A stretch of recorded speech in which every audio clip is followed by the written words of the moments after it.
My first question to you, Chris, is have you ever been here before? I've never been to Comic-Con before, and I feel like this won't be a regular Comic-Con experience. No. Since the Twilight fans are out in force. And I really what I want to do is slip under the radar and geek out for about an hour at the end of the day, which is what I'll do. The problem is, though, you under the radar is right now before your panel. As soon as you have your panel, there may not be any more under the radar. But there's a nefarious plan because they're showing Twilight again this evening. I think that'll suck up all the Twi fans, and I'll be able to kind of mingle amongst my fellow geeks undetected, hopefully.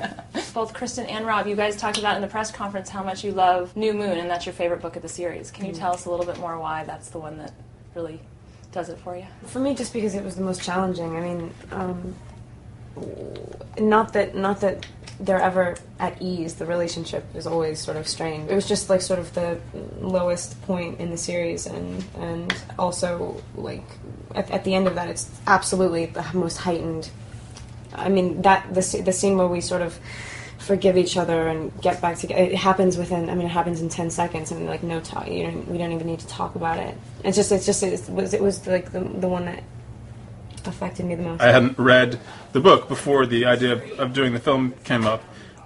I just love the cast. I think they're very talented young actors. And then when I read the book, you can really see the kind of archetypal longing that it embodies.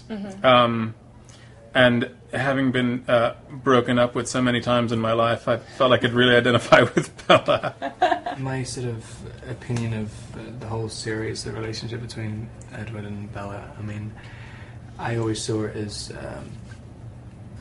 the thing which I was relating to, the thing which I was kind of trying to draw from was, when you're a guy and you find yourself becoming or being so in love with someone, what? No, just looking at you on a TV. You're on a roll. I think you should keep going. You had two big issues to deal with. You had one, Jacob transforming into a werewolf. Was that a challenge to tackle? Hard for Taylor. Really hard for Taylor to become a werewolf. So we eventually had to resort to computer effects. Okay. No, I mean the challenge with that is to get a special effect that isn't cheesy and that's elegantly done. And Phil Tippett Studios, Phil Tippett being a legend in the effects community, is handling it, and they're doing a beautiful job. And Taylor, you had a lot of work to do in this movie. You had to bulk up really big. We all know about that. But you also spent a lot of time doing a lot of stunts and things like that, too. Yeah, it was a lot of fun. I actually, I almost got to do all of my own stunts. You tried, right? Which was fun. I got to do all of the dirt bike riding. There was so much of that. Just kidding. No, but yeah, I got to like practice dirt bike riding and do that. I got to do a few other things. He like catapulted himself into a window. It was really impressive. It was fun. Yeah. Yeah, it was insane. Yeah. So it was something a stunt guy really actually should have done. You find yourself like in love with someone or something, and it becomes you start to see too much of yourself. You become too aware of yourself. Shut up. God. And it starts to. I can't concentrate anymore.